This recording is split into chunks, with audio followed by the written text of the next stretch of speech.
You know the words, help me out here. Oh, beautiful for spacious skies, for amber waves of grain, for purple mountain majesties above the fruited plain.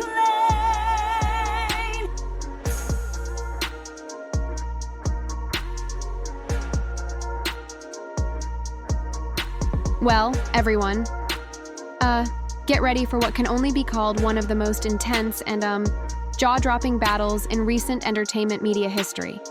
We're talking about none other than Carrie Underwood's shocking lawsuit against the hosts of The View. Yeah, you heard that correctly. She's not just making headlines, she's rewriting them. How did we even get to this point? Let's take a step back. It all started when Carrie Underwood took, what some saw as a bold move by agreeing to perform at Donald Trump's inauguration, sparking massive controversy. The hosts of The View, known for, never holding back, jumped at the chance to question her intentions and, well, critique her more than ever. But Carrie? She, wasn't just going to sit back and accept it. Instead, she's striking back legally, accusing them of defamation. This isn't just another celebrity feud, folks. It's a full-on battle over free speech and media accountability. The defamation dispute has triggered a major debate over what counts as fair critique and when it crosses into outright reputation damage. It's not just Carrie's image on the line. It sort of feels like this case sets a precedent for anyone daring enough to mix entertainment and politics.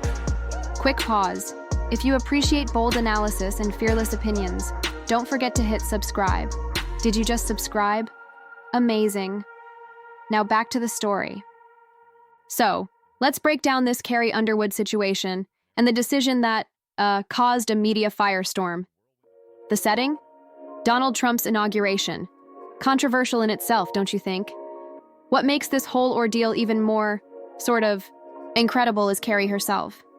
See, she's always been this, steady figure in the chaotic world of fame, staying out of political clashes, and yet, her choice to perform at such a divisive event was, nothing short of groundbreaking.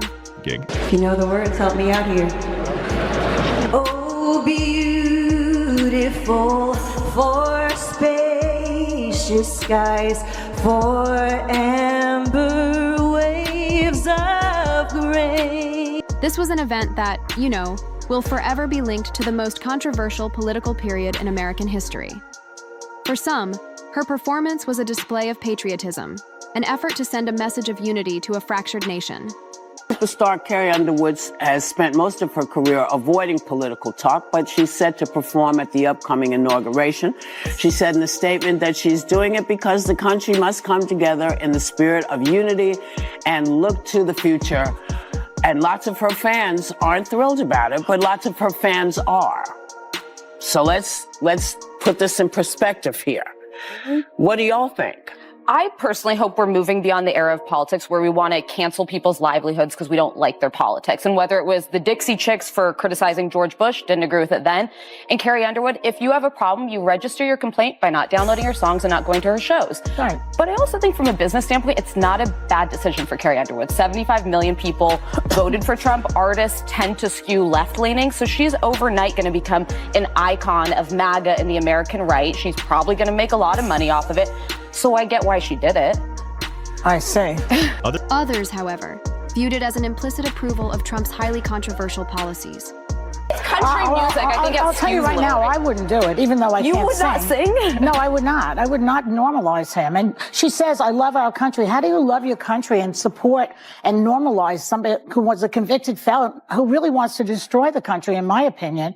I don't understand how you say you love your country at the same time as you normalize this convicted felon, which I can say now every day. A lot of my family voted for Trump. They love the country and vote for him. I think that people make these decisions for a lot of reasons. Okay, fine. And I would not be the person to say don't do it, because I believe in free speech and everything about it.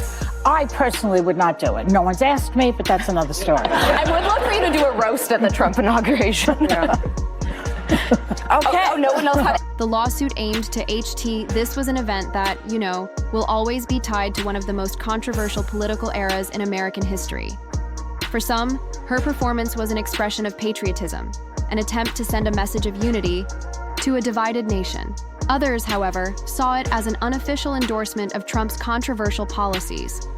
Social media erupted once again, with fans and critics clashing like an explosive moment straight out of a reality TV show. Hashtags were going viral at lightning speed, if you get what I mean. Critics claimed she was aligning herself with a divisive political figure, while fans saw it as a matter of artistic integrity. It was one of those moments you simply couldn't afford to miss. Soon enough, mainstream media picked up the controversy. Talk. Show hosts weighed in, but none more aggressively, or dare I say, more fiery, than the hosts of The View. In one particularly heated episode, Joy Behar and others sparked a discussion that felt more like an all-out confrontation. They even went so far as to say that Carrie's performance wasn't about unity, but rather a way to push a, controversial agenda.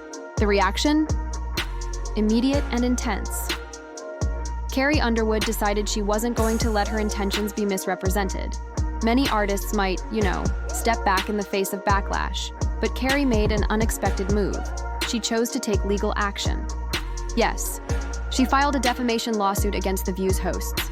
It was, a bold move, highlighting just how damaging these allegations could be to her reputation.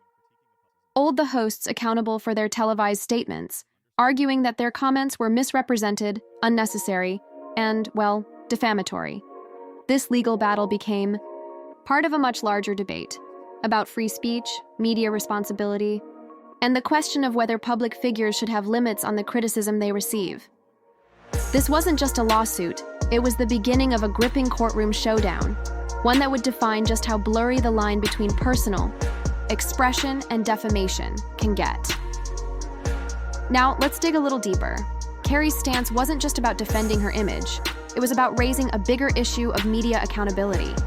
In a way, she was saying, no, you can't just throw damaging accusations without proof.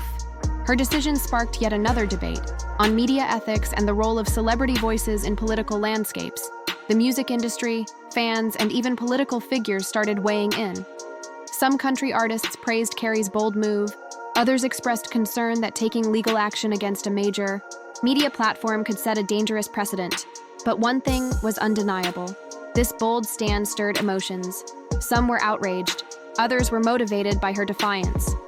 And the conversation? It wasn't stopping anytime soon. Critics continued to dissect her intentions. Was this just a publicity stunt? Or was it a genuine effort to reclaim her credibility? On social media, fans rallied behind her, seeing her as a fearless personality standing her ground. Detractors, however, dismissed it as a, calculated move to stay relevant. Looking at the bigger picture, Carrie Underwood's legal action raised an even bigger question. Does an artist's association with a political stance cast a permanent shadow over their career? In today's era, where artists try to steer clear of political discussions due to fear of backlash and audience alienation, was this a new narrative she was creating, or just a calculated risk? The long-term impact of this lawsuit could be huge. It could redefine how celebrities and public figures respond to media criticism in the future. This wasn't just Carrie versus The View. This was a battle between media's unchecked influence and individual reputations. If you catch my drift, and, the stakes are pretty high.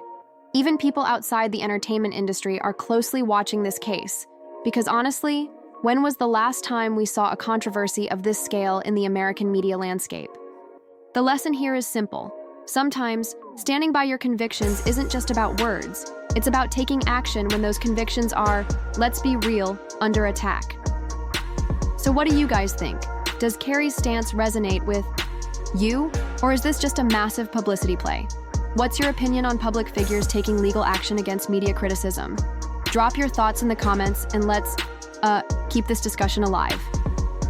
Spa day. I'm not even going to tell you what I'm doing. I'm